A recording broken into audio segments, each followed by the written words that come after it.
Kowenga, Ramogi TV, Nairobi. Kadhi nyime kwa njima osethoo bang' madho kong'o motimo kwiri gweng' ma Kangai, kaunti ma Kirinyaga, osiepo ji 13 bang' ji mamoko 3 wito ngimagi. Johera jogo ma wito ngimagi pod nigi buok ma gichiwo sigandgi ka jafwambo marwa Diana Olonde nigi ler ma wacho. Kangai manitiere kar chung' od bura mamuoya, ngima chalo kama dhi mbele kaka pile, to kata kamano kuyo to pod gidore moko kuom miere. Anyuola mang'eny yuago lal wedegi. Agnes Wanjiku en achiel kuomgi. Ngima nyo olokore ne bang' kuong' marach ma jaode nyo madho kendo ma ochuo negi. Ai, amekufa na mchungu mwingi sana. Na mimi sina mambo mengine kwa sababu mzee wangu ameenda na sikugonjeka, ni pombe tu.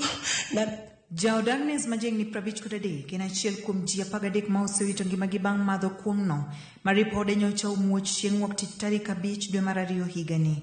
Owacho ni jaode nyocha ochako bedo gi rem mana bang' wuok e kar math.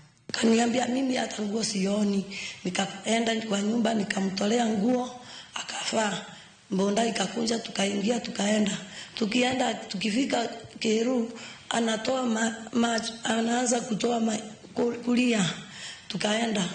Ondamo machuo kowuok e dala Agnes, anyuola moro bende yuago tho mar waigi kod nyathine. Kar gi ariyogo duto, gisebedo kaka jonyiewo mapile ka pile kata customer e kar mathno. Kata kamano, ne ok ging'eyo ni wuodhgi e bano ne dhi bedo mogik. Okay, hakuwa uhai. Na yanti alipelekwa hospitali hiyo siku. Kupelekwa hospitali alienda akatimbiwa. Halafu siku hiyo hakufaulu. Kwan maduong' mar jogo ma osewito ngimagi ne gin customers e kar mathno ma nyaka sani jogweng' osewang'o. Wachore ni odiochieng' ma masira nyocha otimore, nomigi math makende. Vile mimi nasikia wakiita wanaita Wanjokoya. Watu wanaipenda njuu sasa. Maisha iko njuu. Sasa pesa yenye hiyo pombe inatoka ni pesa nduni sana, ni 50, na ukitumia vikombe 2 utumie 100 ni kama mtu ametumia 500. Nimeona sasa wanaona hiyo ni rahisi, ndio wanapotelea kwa hiyo pombe.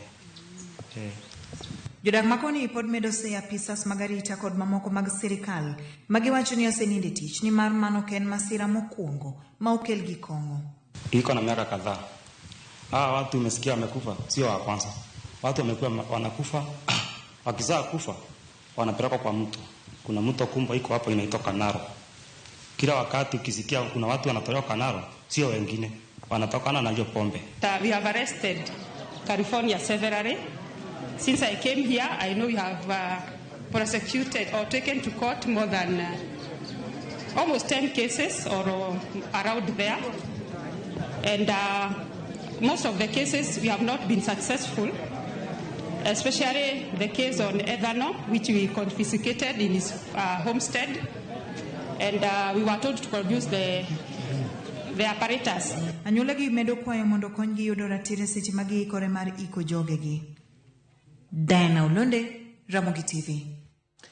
Erokamano Diana kuom report machal kama